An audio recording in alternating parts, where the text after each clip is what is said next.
So you choose to welcome. You are listening to, you are watching, you are witnessing Humanity in the Headlines, and we are back November 2018. I am your host, Atiba Buchanan. I am joined and flanked, accompanied, if you will, by my main man, my right-hand man, my friend, my pal, my confidant, Mr. David Seaton. How are you, sir? What's going on, man? Man, it's good to see you, man. It's been a long time. It has been a minute. Yeah, it's been a long time. So for those that don't know, we took kind of a hiatus back in May. It was like the end of the school year. My son, who is now in his senior year, at the time was participating in summer track. He did really well, but a lot of his track meets were on Saturdays. And this was his last year kind of doing it through high school. So I wanted to be able to participate in that and witness as much of that as possible. He ended up going to nationals, where he placed four out of 5 competitions. He placed in the top 5, I think. So it was just an absolutely amazing trip for him and an absolutely amazing summer. So now we're back and we are ready to go. This is what we like to call season 3 of Humanity in the Headlines. And, there's just a lot we need to get off our chest, in particular today. What are some of your initial thoughts, Dave? I'm really tired of everybody trying to play down the blue wave that just happened. Thank you. I mean, we are in agreement. Everybody is just hating on the blue wave. For those of you who are watching us on Facebook Live, thank you. Share the show. Make sure you post your comments. But Rachel Maddow did a really in-depth. She really did a really deep dive into it. She said that the number of House seats that flipped in favor of the Democrats in this week's election was the highest number of Democratic seats flipped since the 70s when Nixon was president. Absolutely. And of course, it flipped a lot for Nixon because they were trying to, they were about to impeach him. So, and we still don't have final numbers. We still got 12 congressional races out there. We've still got 3 Senate races out there. That's Arizona, Florida, and Mississippi. Mississippi is in a runoff. So we still don't even have the final numbers. But as they stand right now, we're still up, 35 seats in the House? And we only needed 23, I think, to take over. We only needed 23 to turn it. Yeah. So absolutely. It was a blue wave. Certainly there was some disappointments. But it should not negate from or take away from the fact that it definitely was a blue wave. We want to say hi to everybody that's watching on Facebook Live before we get too deep. Feel free, first of all, to share the show with anyone that you think might benefit from hearing some of the things that we talk about today. And at the same time, later in the show, you're certainly welcome to call 708-223-8953. And any comments that are made during Facebook Live, we'll be happy to read them on air and answer any questions that you may have. So again, we just thank you for your participation and your time today. So let's talk about what we're going to talk about today. We got 2 major topics, and I think you'll be excited to hear them both. First of all, we're definitely going to catch up on the midterm elections. We're very, very excited about that. And joining us for that conversation will be CNN pundit, Mr. Keith Boykin. You've seen him on CNN many of times. He's an author. He's a Harvard graduate. He worked for the Clinton administration as well. So this is a guy that you definitely want to, that's definitely going to give us some good perspective, and you want to be a part of that conversation. And then later in the show, we ask kind of a very poignant question. What's a better platform, the iPhone or the Android? And I know there's going to be a lot of opinions on that. Dave and I both have a lot of opinions on that. Both of us are pretty biased. Well, we have different platforms here in the room. Yeah, absolutely. So it's going to be a great conversation. I think we need to settle this argument once and for all. I don't know if we're going to be able to settle it. Especially in just the 1 hour that we do have. So we're going to cut right to it. We're going to take a quick break. And when we come back, we will be joined by Mr. Keith Boykin. Thank you so much for listening to Humanity in the Headlines on IntellectualRadio.com. Old lady saw me at the side of town with an ex-boyfriend, drinking again. So you choose to lose someone who loves you and a real good friend.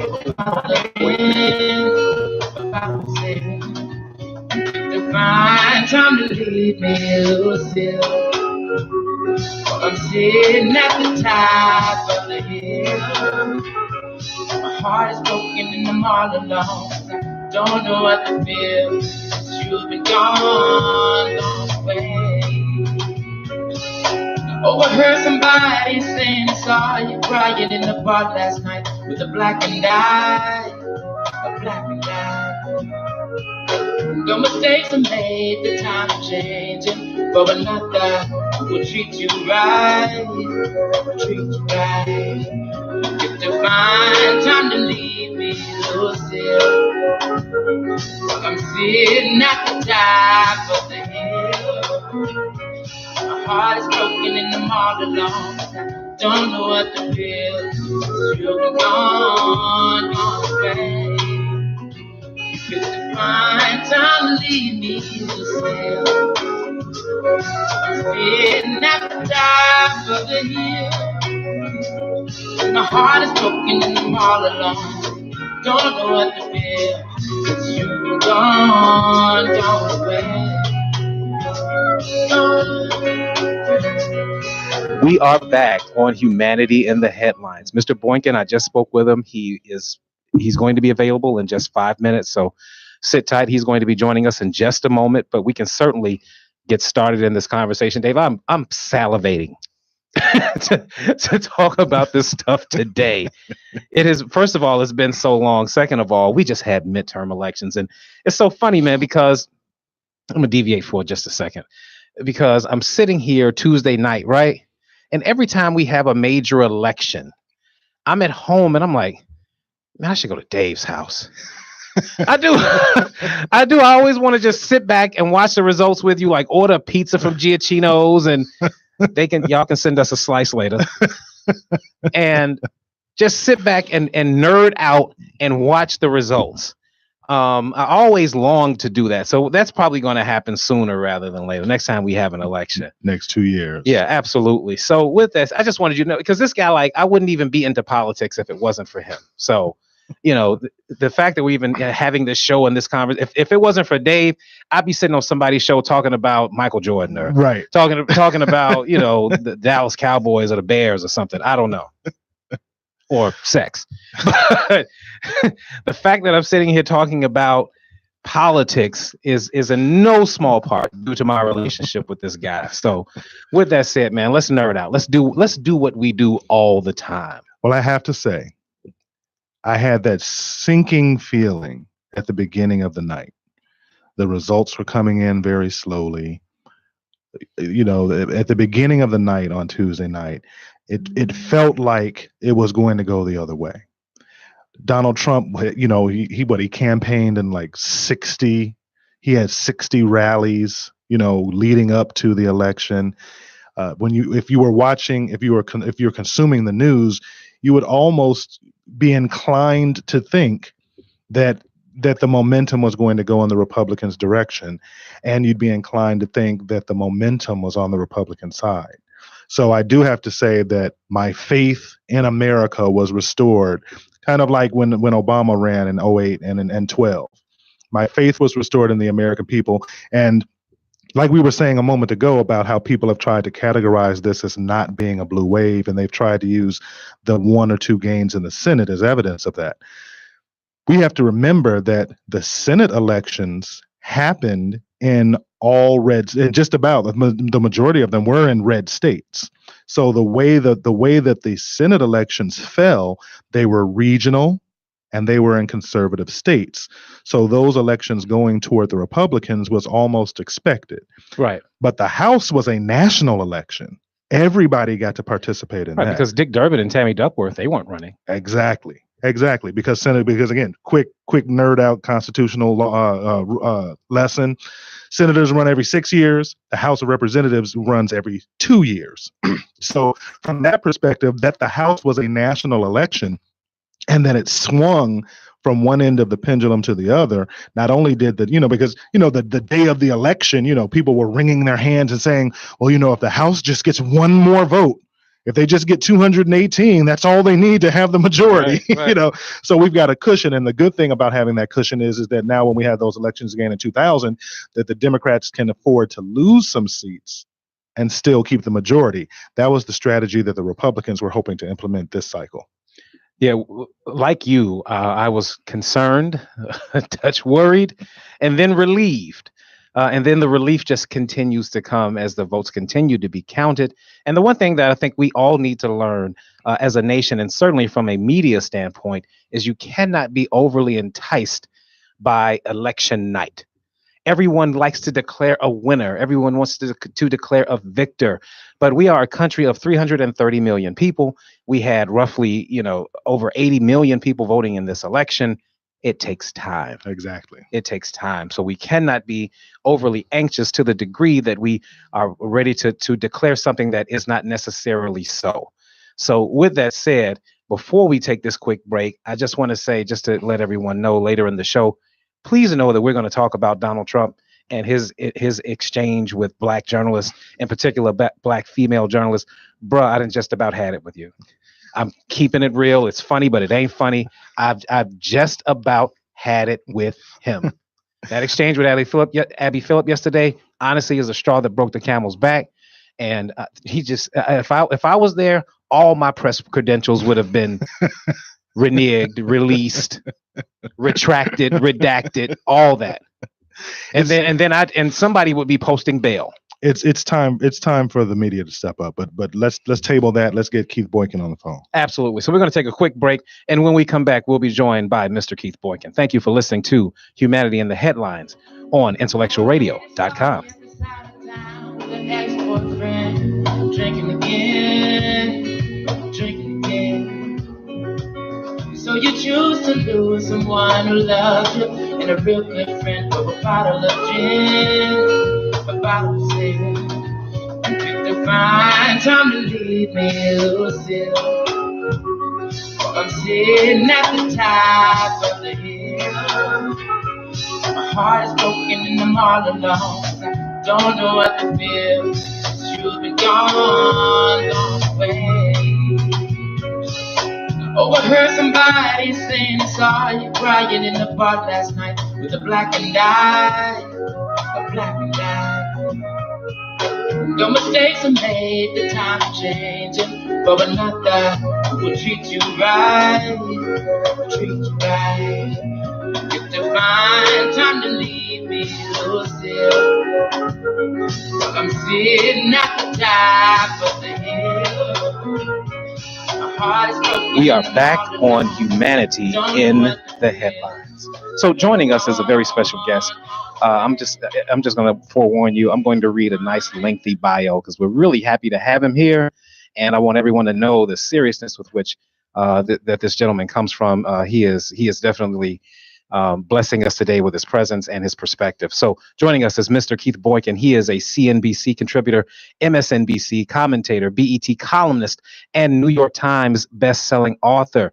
This man has been educated at Dartmouth and Harvard Law School. Keith attended law school with President Barack Obama and served in the White House as a special assistant to President Bill Clinton.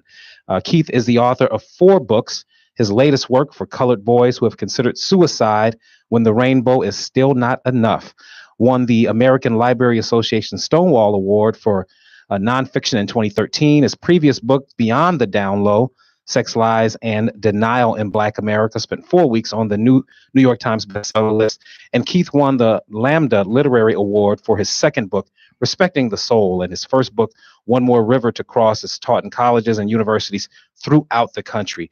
He is also the former editor of the online news site, The Daily Voice. Thank you so much for joining us, Mr. Boykin. How are you today? I'm fine. I just want you to update on the bio. Yeah, please. I didn't realize that was a bio you had, but no, I don't work for CNBC or MSNBC anymore. I work for CNN. Exactly. That's where I commentator for CNN. Okay. No problem. That's where I was watching. That's where we've been watching you for years. I pulled up an old YouTube of you on Fox News with Bill O'Reilly last night. So you've been a hero of mine for a while. Well, thank you. Appreciate it. Absolutely. So thank you for joining us today. So we just want to jump right into it. We had these midterm elections this week. My first question to you is, would you categorize the results that have netted thus far as a blue wave? Has it met expectations of a blue wave, exceeded, or fell short? I think it was a blue wave. I was toying around with the idea of a tsunami earlier today. I have to look up how tsunami is technically defined. But as I recall from back in the day, a tsunami was when you have the water that recedes before the water comes in, and it feels like it's going to be a calm time, and then suddenly you start to get the waves to come in slowly. I don't know if that's an accurate analogy, and maybe the meteorologists out there might correct me on that, but it feels like that's what we saw here. It was slow at first, and there was some disappointment that people came in early with Beto O'Rourke in Texas.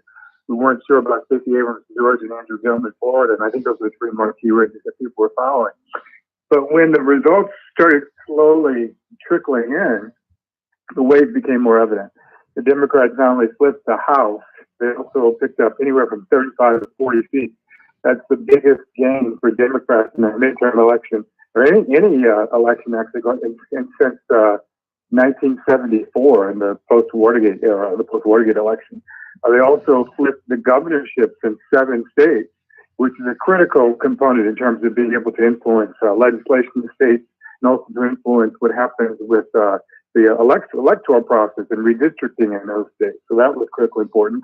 One of the states they flipped, very important, was the state of Wisconsin, where Scott Walker has been a perennial nemesis of the Democratic Party and the union for quite some time. He'd been elected twice before, and this time he was defeated. In addition to the Democrats elected a number of lieutenant governors who are African American, which is impressive. A number of black attorneys general, which is impressive. The first openly gay governor in the country. 2 Muslim women who were elected to Congress. 2 Native American women who were elected to Congress. Just the impressive display of performance all across the country was very noteworthy. And just a few more races to point out. Lucy McBath in Georgia. She lost her son, Jordan Davis, to gun violence in an episode where a white man asked him to turn down his music in a parking lot. He was shot. She became an advocate for gun violence. She ran for Congress in Georgia in a seat that had been held by Newt Gingrich before. And after that had been held by Tom Price, who went on to become Donald Trump's HHS secretary, a seat that had not been in Democratic hands since the 1970s, and she won that seat.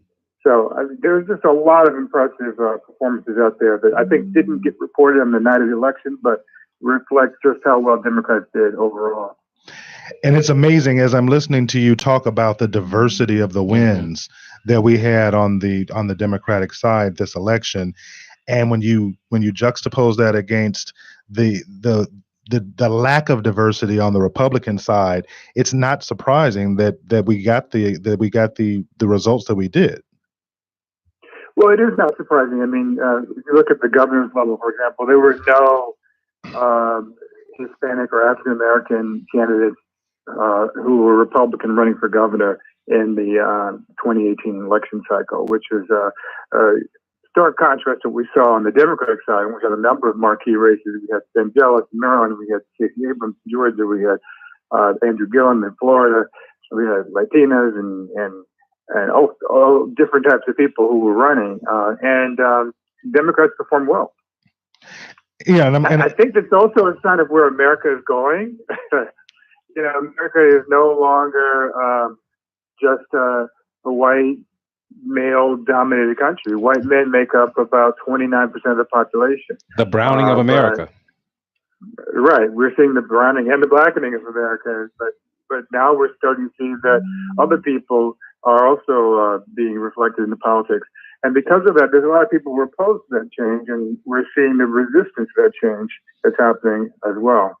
Right. And as I'm listening to you talk about that, I remember in the 80s reading an article that was saying that as we approached 2020, that these demographic changes would be happening, not necessarily because of an explosion in the minority population, but because the white population was going to start to decline because their death rate would exceed their birth rate.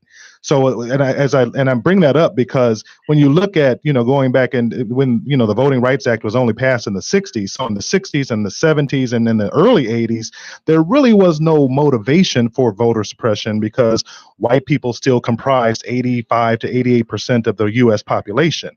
But as we've begun to see these demographic changes happen, and we're looking at the browning and blackening of America, and I thought of this when you mentioned Florida. Speak to how insidious these voter suppression tactics of the right are being used given this demographic change and this new reality. Well, it's a number of different tactics that they use. I mean, if you look at what's happening right now, we have a recount going on in Florida that just became effective an hour ago or so in the governor's race and also in the Senate race, and I think an agriculture race or the third race. I'm not sure what the third race is actually off the top of my head. But there's four races. We have recounts in Florida. And we had Rick Scott, the governor of Florida, out there yesterday and the day before, along with Donald Trump, communicating this message that they were trying to harass the election officials in Broward County, Florida, which is a predominantly Democratic district, trying to essentially stop the counting of voting, which is what happened in 2000 and the presidential election cycle with Bush v. Gore. For people who may not remember this, back in the 2000 election, George W. Bush won the presidency because of nearly 537 votes in the state of Florida. That's not a statement. That's an accurate number. 537 votes decided the U.S. presidency in 2000. And there was a big effort by Republicans then to stop the voting, stop the counting, because they were afraid they were losing their advantage. And I was afraid we were going to see sort of the same thing here in the 2018 cycle with Rick Scott and Donald Trump. The Democrats' message is a little different. They're saying count every vote, regardless of what the outcome is going to be. Let's count every vote. In Georgia, with Stacey Abrams. In Florida, with Beto O'Rourke. With Andrew Gillum. In Arizona, with Kristen Sinema. They want to count all the votes to make sure that we have an accurate count, because every voter has a right to be represented. Every voter has a right to be counted. A number of the tactics they're using, they're closing early voting dates. They did that in Florida. They limited the number of dates that people could use to vote early. They're closing polling sites in a lot of black districts in state after state. In Georgia, they tried to purge voters who didn't have an exact match in their signatures compared to what was on file for the Secretary of State's office. Not to mention the fact that the Secretary of State in Georgia, who oversees the election, Brian Kemp, was on the ballot for the governor's race. Had no business overseeing the election that he was running in. But this is the kind of just subterfuge and scandal, if you will, that's being engaged in by the Republican Party to hold on to power. That is excellent perspective, and I'm hoping our listeners are getting this information, because we have to understand that voter suppression does not happen the day of the election. These are things that Republicans have been putting in place technically since 2013, since the Voting Rights Act was gutted. Is that right? Well, yeah, they've been doing it since before that, technically. But I mean, what happened in the case you're referring to, Shelby County v. Holder, the U.S. Supreme Court, in a very divided decision, determined that they could remove what's called the pre-clearance requirement for states in the South that they had to go through in order to change their voting rules. So since the Voting Rights Act was passed in 1965 and signed by a Democratic president, Lyndon Johnson, Republicans have in these southern states have had to go to the federal Justice Department, go to the federal courts to get approval to change their voting system, because there's a possibility that new voting laws could disproportionately affect African Americans and people of color. Since the Shelby County v. Holder decision, they no longer have to do that. So they can make whatever kind of rules they want, arbitrary, racially discriminatory rules they want, and they can put them in place, and then people have to go and sue after the fact and try to stop those rules. So it shifts the burden away from one side to the other side. And now the people who are most likely to be victimized have to go to court to prove that they're victimized, as opposed to the state proving they're not acting in an improper manner. And we're seeing a number of states are taking advantage of that, and they're being very brazen about why they're doing it. In Pennsylvania, even, we had a guy, Mike Turzai, who was the Republican leader in the state legislature there, who openly said in what was the 2012 election, 2012 election, that they're implementing voter ID laws so that Mitt Romney could be elected president. He said that in public. It wasn't Exactly. like it was excuse. They're trying to hide behind anything. They're openly admitting that that's what they're doing. And when I think about the voter intimidation and the voter ID laws in general, what's so enraging about it is that when I go get my ID, I know my name is David A. Seaton.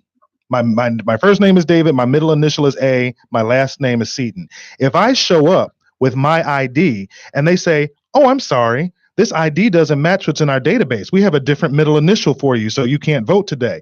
So that's what makes it even more insidious, is that the likelihood that the voter, even if they show up with an ID, the voter in all likelihood is going to have their correct name, they're going to have their correct address, they're going to have their correct information on their ID. It's when they get there and it doesn't match the information that they have in the database. So that means that someone is changing that information in the database, and that's the hurdle that they're throwing up to try and make it more difficult for people to vote. And a more likely scenario is that you have David Seaton on your ID and you don't have the A, but then the A is in the voter registration, and then they won't let you vote because your ID is missing the A. Exactly. That's what I was going to mention. They have this exact match rule in Georgia and some other states where if you come up and there's a hyphen, that's different. A lot of Black people have hyphenated names too. You have a hyphen that's missing or a hyphen that's changed, and they won't accept that as an exact match. 53,000 people were purged from the voter rolls by Georgia Secretary of State Brian Kemp. The NAACP, Lawyers Committee for Civil Rights, and other organizations went to court to stop that. 70% of those 53,000 people were African American. And so there's clearly a targeted effort to rule out the votes of people of color, particularly African Americans, who are the most loyal constituency of the Democratic Party. Let me ask you this, Keith. This is Atiba. Because since we're on Florida, I was expecting between Parkland and the hurricane that hit Puerto Rico and the number of displaced Puerto Ricans that had to then move to Florida, I was really expecting between those two events a really big shift in Florida politics this election cycle. Do you have any information regarding the Latino vote or young people voting and how that has impacted where we are today in Florida? Did that meet or expectations, or did it fall short? I don't have that right now. Actually, I have to go back to the exit polling data that's online to find that for you. I wish I'd done that before. But I do know that the Latino community, I lived in Florida for 9 years, and I lived in Miami, and I lived in the Tampa area. The Latino community in Florida is not homogenous. For example, in Miami, there's a strong Cuban American population, which has traditionally been Republican, although that is changing. There's the Puerto Rican community in a number of places throughout Miami, throughout the state of Florida, rather, which is much more progressive and democratic. But the Latino community doesn't necessarily guarantee that you're going to get a democratic vote. And even when it is democratic, it's not necessarily as democratic as, for example, the African American vote. So if you look, for example, at the presidential races or the general election numbers for the midterms just a few days ago, the Latino vote is somewhere in the 60% range. And the African American vote, for Democrats it is, and the African American vote is more in the 80 to 90% range. So the African American community is still the most loyal demographic group for the Democratic Party. Having said that, there are also a lot of barriers that people have to voting, and that was something that we've been talking about before. There are a lot of barriers that disproportionately affected Hispanic voters and African American voters. And there's also this ballot that was on the ballot in Florida. I think it was Amendment 4, which restored voting rights for 1.4 million people who had been convicted of a felony and served their time. Governor Rick Scott was opposed to that, the Republican. Democrat Bill Nelson, Democrat Andrew Gillum were in favor of that. The measure passed overwhelmingly, and now those 1.4 million people will have their voting rights restored for the next election. Had they been able to vote in this election, the assumption is that they would have been overwhelmingly Democratic as well, and that would have had impact on the outcome of the election. You know, as I'm sitting here and I'm thinking about this again, and I'm thinking about this country in general, and I'm thinking about how we're trying to constantly fight to expand rights to include additional people and recognize their right to vote. And I think about the history of this country, and when this country, in its inception, you had to be a white male landowner to vote. And starting from there, everything that we've done since then is trying to get additional people to vote. So we know the who, the what, the when, the where. But I'd like for you to just articulate for our audience, why is it that the majority doesn't want minorities and LGBT and Latinos, and why don't they want those other, like, I guess my question is, they have a choice. They could either expand their platform and endorse ideas that would be inclusive and it would motivate people of color to vote for Republicans, but instead they've chosen this more divisive route to try and disenfranchise people. Wouldn't it just be easier to just modify their platform so that people of color would want to vote for them? Well, that makes sense to me. It seems very logical to me to do that. And the Republicans themselves conducted an autopsy just a few years ago about their party, particularly about the inability to reach Latino voters, because that's a huge segment of the population, a growing segment of the population. I think they've pretty much written off African American Black voters. But the Republicans were concerned about the Hispanic vote, and they did big autopsy to try to figure out what they could do, how they're going to re-message in the future. Then Donald Trump came along. And what they realized is that their Republican base wants that xenophobic, racist, red meat, anti-immigrant, anti-Black, anti-brown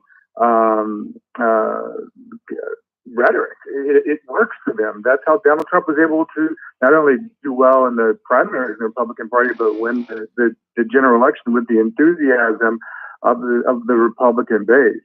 And we see that again with this whole caravan issue. That's what Republicans were focused on, with the emphasis coming from Donald Trump at the White House, pushing this non-existent threat about a group of immigrants that were at that time 1,000 miles away. While people were being shot and killed in this country, pipe bombs were being sent to people in this country, and synagogues and bars were being shot up in this country. Donald Trump is getting people concerned in his party about a caravan of immigrants who are going to come to a port of entry lawfully and request asylum. It's not like some invasion that Donald Trump is trying to portray it as, but his base loves that. And so the Republican Party has to make a decision. They can't sustain what they're doing. They can't continue to be a divisive party of just white men, or of predominantly white men. And white women actually vote for Republicans too, we're seeing in recent elections more clearly. But they can't continue to do that because it's a dwindling part of the voting population. So they have to reach out, but their base doesn't want them to. Their base wants to still communicate that go back to Leave It to Beaver message from the 1950s. But the country isn't where we were in the 1950s. Mr. Boykin, that is absolutely right, and you've just given us an excellent transition to our next area that I'd like to discuss with you, and this is the thing that I've been waiting to talk about all week. If you could just give us your initial thoughts on the exchange between the president and Abby Phillip yesterday, and if we could talk a bit about the disrespect is almost too soft a word, but needless to say, if you could just give us your initial reaction to that, and then we'll dig into a little bit deeper. Well, I was so shocked. I was watching the press conference live when it wasn't even the press conference. It was just what they call press gaggle outside on the South Lawn, outside the South Portico, when the president was waiting to go into the helicopter. And reporters were asking questions. Out of the blue, President starts by attacking April Ryan. Nobody even asked a question about April Ryan. He called April Ryan, an African-American reporter for American Urban Radio Network. He called April Ryan a loser and said she was nasty. The president of the United States attacking an African-American reporter gratuitously for no reason, just out of the blue, at the White House. Then shortly after, he gets a question from Abby Phillip, who is also an African-American reporter who was there at that moment. Just a simple question, which was, now you've appointed Matt Whitaker to be the acting attorney general of the Justice Department. Do you expect him to close down or shut down or to put a lid on the Russia probe, Robert Mueller's Russia investigation? And the president said, that's a stupid question. What an unbelievably stupid question. You ask a lot of stupid questions. I watch you. By the way, she's a CNN reporter. And Trump claims he doesn't watch CNN. Exactly. But he said, I watch you all the time. You ask a lot of stupid questions. This is an African-American woman he's attacking. Not to mention, the day before, he'd already attacked another African-American female reporter, Yamisha Sindor. And she simply asked a question about his endorsement of nationalism. Remember Donald Trump a few weeks before the election called himself proudly a nationalist. And she asked a question about that and wondering whether it was emboldening white nationalists. And Trump said that was a racist question. He attacked her. He called her. He said she was asking a racist question because she was asking a question that any other reporter would have asked as well.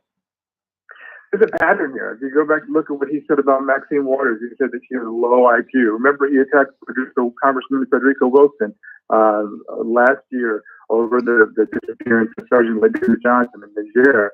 He attacked her, along with Chief of Staff John Kelly. Both attacked her for doing her job and representing her constituents. He's also attacked Jamel Hill, another black female journalist who was at that time with ESPN. The president even attacked Michelle Obama yesterday. He attacked Michelle Obama because of something that Michelle Obama said. Michelle Obama didn't really attack him, by the way, in her book or even in the comments about her book. She said that she will never forgive him for what he did in putting her family in jeopardy, her family's safety in jeopardy by spreading the 5.5-year birther lie he spread about Barack Obama's birth certificate. President Trump never apologized for lying for 5.5 years about Barack Obama's birth certificate. Never apologized for it. When he finally was forced to confess that he had been lying in 2016, he just said, yes, Obama was born in America and moved on. No apology for 5.5 years of lying. Not to mention the 20 years of lying on the Central Park Five. I was just about to say that. He's been lying about the Central Park Five since 1989. They've been exonerated by DNA evidence, and the actual rapist has come forward and confessed, and Donald Trump is still blaming those 5 Black and Latino kids who were convicted, unfairly convicted in 1989.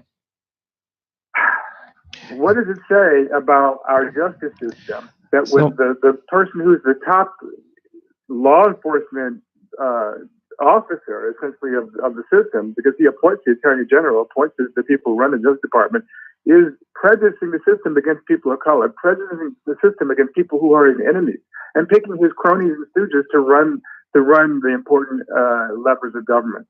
So I think he has a two-prong effect when he does this, or a two-prong goal, and you let me know if I'm sniffing up the right tree here. I think the one thing that he does is satisfy his base, because I think a lot of his base likes to see him, quote unquote, put a black woman in their place. The second thing that I think that he accomplishes by doing this is, again, continue to make this normal. So, and it may have a chilling effect. So are we going to look and get to the point that reporters are now going to shy away from asking him the tough questions? Because that's ultimately, I think, his goal. The questions that he was asked by these reporters, be it about the nationalist comment or whether or not he's looking to rein in Mueller, the reason he responded the way that he did was because, to quote Andrew Gillum's grandmother, a hurt dog will holler. And they stepped right on his toes with those questions. And ultimately what he wants is press conferences of reporters asking him questions that are favorable. Is this going to help him towards that agenda? Well, I actually don't know if you really want press conferences where reporters are asking him questions about that are only favorable, because I'm not sure that would be interesting enough to get ratings for him. He's all about ratings, and ratings are what generate controversy. And controversy is all part of what Donald Trump's message is about for his base.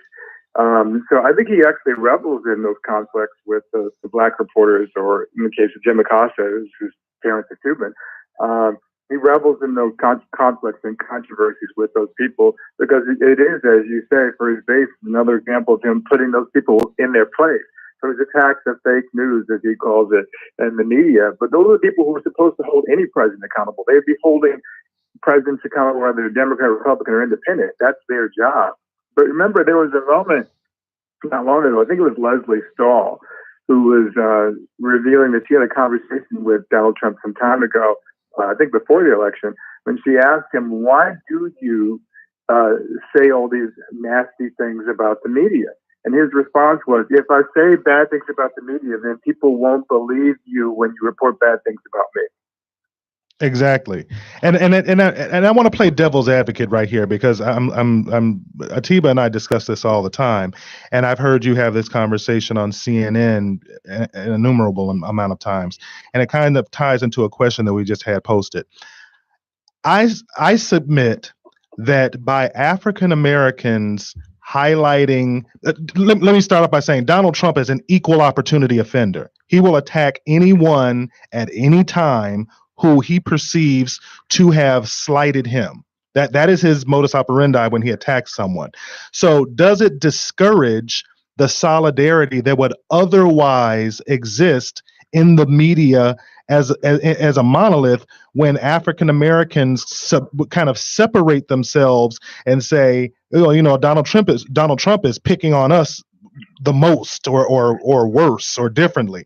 That, we just had a question that got posted that said, should reporters band together with Acosta and their minority black women and not show up at press conferences with Sarah Huckabee or Trump? Now, we know that's not going to happen because television, they need the ratings. But my point is there more to be gained by creating that solidarity among the media, African Americans, women, white people, Cubans? Wouldn't it serve us a better, wouldn't that be a better strategy to just remain in solidarity rather than African Americans separating themselves? Well, I do think there's a little bit of both. I mean, I don't think African Americans are necessarily separating themselves. I think they're highlighting the fact that Donald Trump is playing to his base in a way that is well beyond the racial dog whistles of the past. But he's actually engaged in outright racist attacks on people. Yes, he does attack people of all different colors and stripes. Although, interestingly, some people he declines to attack. And even when he does attack people who are white, sometimes people like Elizabeth Warren, he does so in a racist way, calling her Pocahontas and things like that. And I think that the media should stick together as much as they possibly can, but I do feel like that many of them are. My colleague Brooke Bolton, for example, CNN, is a white woman, just yesterday, I believe, was on the air expressing her solidarity with her black female colleague who had been attacked by Donald Trump. So I don't think it necessarily divides the media when they see the Trump attacking black women and black people point that out. I think it reminds the media of how vulnerable any of them could be as well, regardless of whether they're black women or not. But I remember when who was it, Eminem a few years ago, or was it last year? Yes. His big live rant, and that didn't get a response from Donald Trump, did it? He never responded to that. Exactly. But he responded to LeBron James and Jamel Hill and lots of other African Americans. Well, here's a distinction that I think would be interesting to make, and maybe it's a distinction without a difference. But since you're up close and watching this and commenting on this almost daily, do you think that Donald Trump actually is racist, or is he just is his behavior just a function of his white privilege? Or is that a distinction without a difference, white privilege and racism? Well, I think it's both. He's definitely acting as a function of his white privilege as well. But I think Donald Trump is fundamentally a moral narcissist. Mm-hmm. I think that explains a lot about who he is, and a delusional, fundamentally amoral narcissist. What I mean by that is, I don't really think Donald Trump cares about black people one way or the other. I don't think he cares about hating black people or loving black people. I think he just sees black people as a tool to achieve his end. In this case, his end is to rile up his base and to get elected or to get support. But he's willing to use black people like Kanye West or Jim Brown or others to exploit the divisions, which are very, very few in the black community about who is or who isn't legitimately black. But Donald Trump lived in New York City. He was born and raised in New York City. I live in New York. This is one of the most diverse cities on the planet. We have a large black population, large Latino population, openly gay LGBTQ population. We have Muslims in this city. We have all different types of people from different backgrounds and religions and faiths and beliefs here. And Donald Trump has never really had a problem with that per se, except when it suits his political ends. So on the one hand, he was being sued for housing discrimination in the 1970s, for racial discrimination in the 1970s. He led the Central Park 5 case in the 1980s and 90s against the 5 Black and Latino teenagers. He was accused of discriminating against Black casino workers in the 1990s who didn't want to have front at his casinos. And he allegedly said that he didn't like the idea of Black people counting his money. He only wanted Jews with yarmulkes counting his money. So he has a history of saying really bigoted, biased, offensive things about different groups of people. But I don't really know what Donald Trump believes because, Donald Trump has been all over the map. He's been a Democrat, he's been a Republican, he's been an independent. He voted with the Reform Party. He's been a liberal, he's been a conservative, he's been pro-life, he's been anti-life, he's been in favor of the Iraq War, he's been against the Iraq War. He's not been consistent about anything in his life, with the possible exception of trade, which is an issue we've been talking about since the 1980s. And so I think he's a fundamentally amoral, situational ethics person. And I think he's also a delusional person. So he believes a lot of the stuff he says, as long as it fits his ends for that moment. So now that you've given us that very eloquent explanation of, and I think accurate, eloquent. it was, and I think very accurate picture of Donald Trump, of who he is as the man. Let's talk about, now that we do have a Democratic House. Let's if I could ask you to put on your Democratic strategist hat for just a moment. Do you think it would behoove Democrats at this point to focus on holding him accountable, investigating him, and or should they try and be bipartisan and work with him to get things done for the American people, or should they be able to do both? Well, yeah, I think they're going to have to do both. And I think there's like 2 or 3 things they can do. One is they have to put forward their own agenda of what they would like to do. What do they want to do on jobs?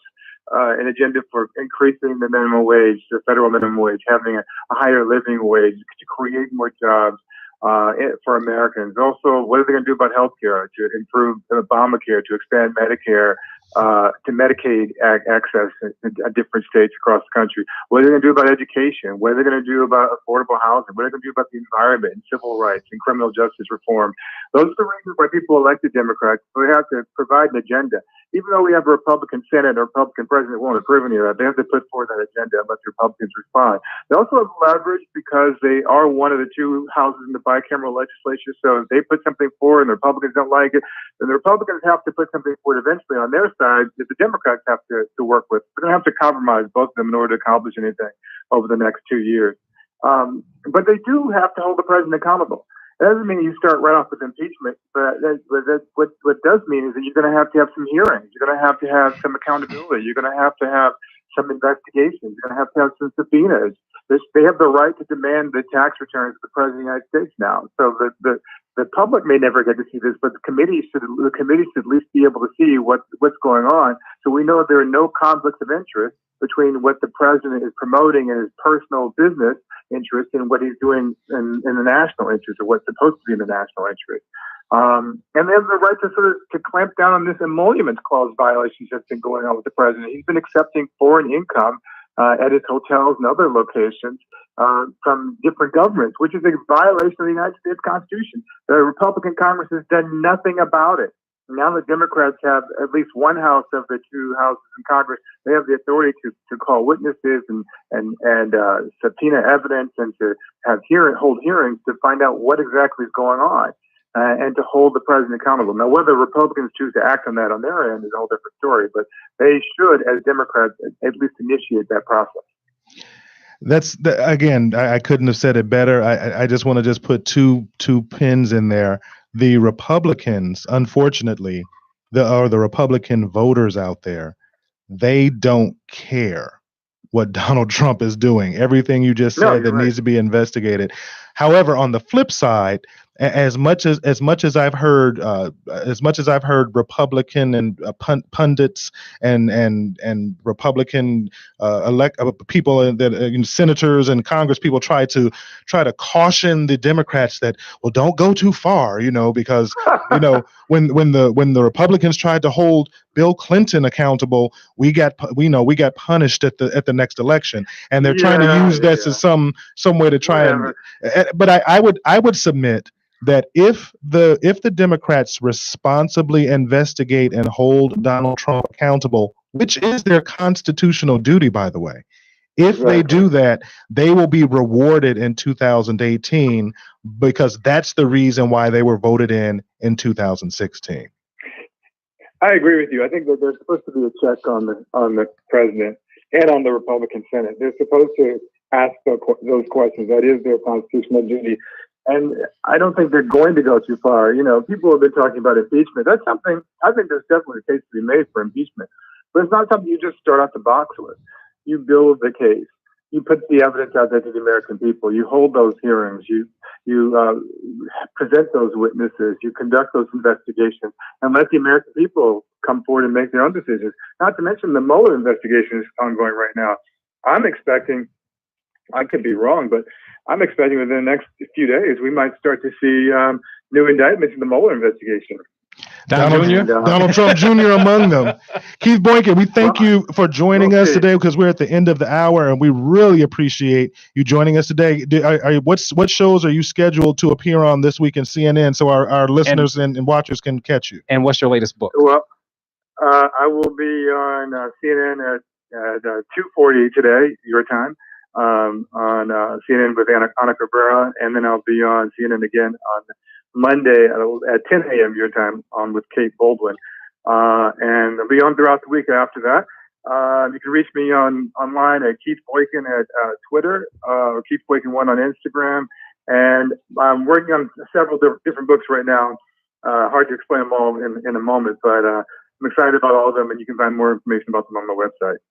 Keith Boykin of CNN, the man, the myth, the legend. We are so pleased to have you today, and we're definitely going to have you back because I'm sure we're going to have some more interesting developments in the ensuing weeks and months to come. Sure we will. Thanks a lot, man. Thank you.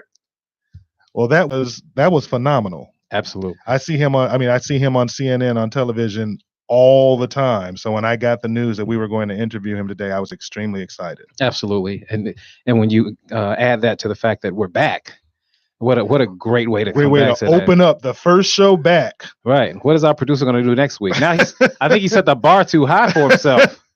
Didn't he say Obama? Right. Every tune in next week because we're going to have Obama. We got a few minutes left. We still have to dedicate at least a few minutes to this iPhone Android conversation. We got a couple of people out there that are watching us right now. Really quickly, tell us really quickly, what is your platform of choice? Is it Android or is it iPhone? The iPhone.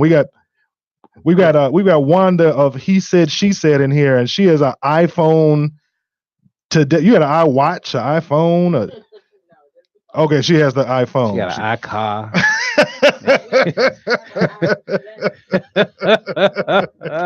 Terry Connor said, y'all came back in a bang. Thank you very much. Thank you so much. That means a lot coming from her. Exactly. And then we've had 2 votes so far. We had Catalina Gamino come in earlier with iPhone, and then we just had, of course, Johnny Darling came in with iPhone. Well, I will say this as an Android user. Terry Connor said iPhone. Nimya N. said Team Android. Right. I'm definitely Team Android, but I will give Apple this. I will give the iPhone this. It has a superior camera. That's all I can give. It has a superior camera. I'll give them that. It's interesting that you say that because actually in 2017, and 2018, the Google Pixel phone has been voted as having by far the best camera. Okay. By far. Yeah. But again, we wanted to talk about this week because this is always a controversial topic that people are very just beholden to. Tribal, if you will. Exactly. The Republican, Democrat, iPhone, Android right. Goes back to VHS, beta. Right. It was DVD. It was when it was DVD. It was Ford, Chevy, right. I always see the little icon of the little boy, pissing on the Ford, right. So it gets really crazy. But I wanted to read this article. This was on BGR by Chris Smith, and it was he wrote it very recently. And the title of the article is, "I can't believe Samsung still wants to pretend it didn't copy the iPhone." Which again is a long going. If you ever go online and you ever look at a feed about anything that's written about Android and anything that's written about iPhone, when you get down into the comments, it devolves into this conversation of people fighting. There even been a couple of people who've gotten into fist fights over this subject. But the opening two paragraphs are pretty interesting. Samsung made its mobile fortune on the back of the iPhone. The company literally wrote the book on copying the iPhone, yet Samsung is still trying to pretend it didn't copy Apple's hardware designs and software features. Just a few weeks ago, Samsung was handed a final verdict in an old patent case started by Apple. The jury ruled that Samsung had to pay $538.6 million in damages, which is actually a pretty big victory for Samsung. That's because 6 years ago, a different jury awarded them more than $1 billion to Apple. So again, this is a long-standing feud, saying that Samsung has copied Apple, or did Apple copy Samsung? What's your opinion on that? I don't know what came first, the chicken or the egg. I really don't. But I do know that I just prefer Androids. As a matter of fact, I prefer people that have Androids. I'm going to take it a step further, because iPhone Apple people are very pretentious. My sister has an iPhone and I love her, but I wish she had an Android. Well, I will say this for those of us who are participating in this conversation, and this is what always makes this conversation so interesting to me. About 85% of the components in the iPhone are manufactured by Samsung. Wow. Apple uses their memory, their screens, their circuit boards. Just about everything that's in the iPhone was made by Samsung. So again, it's almost counterintuitive for Apple to say, "Oh, you don't want a Samsung phone, you want our phone." But everything inside of it is made by Samsung. And even when you go back to the whole phablet, when phablets were introduced, and Samsung was the first phone manufacturer that really brought phablets into the mainstream. What's a phablet? Well, when you think of a phablet, you think of the Note series. So there are the smartphones that tend to be a little bit larger. And so again, Samsung really mainstreamed that with the Note series, and they're actually on their 9th iteration of that with the Samsung Note 9, that has the stylus. But again, Apple for years before Steve Jobs died, they chided Samsung and told them, "Oh, there's no reason to have a phone that big." And they were saying that the iPhone when they had the 3.5-inch screen, that was the perfect screen size, and you would never need anything bigger. Anybody out there with an iPhone 8 Plus or X or XS or XXXL or whatever? So they did a complete 180. They did. Their entire lineup now are these larger phones. Something else with Apple, they chided Samsung relentlessly between 2008, when the iPhone first came out, and the Samsung, they came out a year later, but Apple chided them relentlessly about their use of OLED screen technology. If you remember, that's when Apple came out with the Retina display. Yep. Ooh, the Retina display. Do you have to use your Retina for that? So they came out with the Retina display. That was supposed to be the end all be all, and you didn't need OLED, LCD, Retina display. That's all you needed. Guess what is in every iPhone today? OLED screens. Made by whom? Samsung. So again, you can have your own, ideas about which phone and which software that you prefer. I think that, just to bring the temperature down on one other topic that tends to just escalate out of control, it's about what ecosystem that you're most comfortable with, and what ecosystem that Terry Connor said, "I'm really considering logging off now. This Apple bashing can't continue." Not bashing Apple, and I'm glad you. But go ahead. I'm not going to bash Apple. I'm glad you said that, Terry, because I'm going to end with this. If you are heavily invested into iTunes, if you've got a lot of music on iTunes, a lot of books, a lot of movies, if you have purchased a lot of media within the iOS ecosystem, then Apple is the best choice for you, because you can't play iTunes. You can't, play iTunes music on other hardware. You have to have that, you have to have their software to use it. You can't play movies or download books or any of that stuff. Everything is locked down within that Apple ecosystem. And some people like that. You can pick up your phone and you can send a text, and then you can put your phone down and pick up your iPad, and the text thread is there. And then you can put your phone down and open up your MacBook and it's there. So they have a really tight ecosystem. And if you're invested into that ecosystem, then iPhone probably makes the most sense for you. However, if you consume media from different sources, if you got MP3s over here and wavetables over here and MP4s over here, and you got podcasts over here that are, some of them are from Amazon and some of them are from over here, and you're curating your own content. If you're doing things like that, then Android is probably the best ecosystem for you. And Google has done a really good job of trying to create that seamless experience where the same thing, I've got my phone up, I've got my Samsung phone up we're live streaming this program on Facebook Live.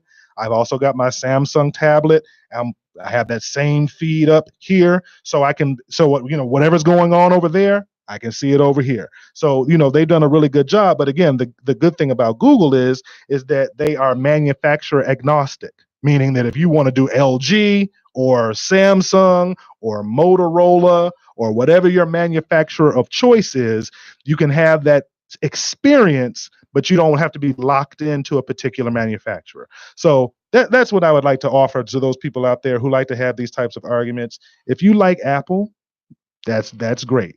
And if you like Android, that's great. They're both excellent platforms. They offer 95% of the same thing. Johnny Darling just posted and said, I am invested in Apple ecosystem. And if I know him, I have a personal friend who has spent over $10,000 in iTunes media. So he can't go anywhere. Right.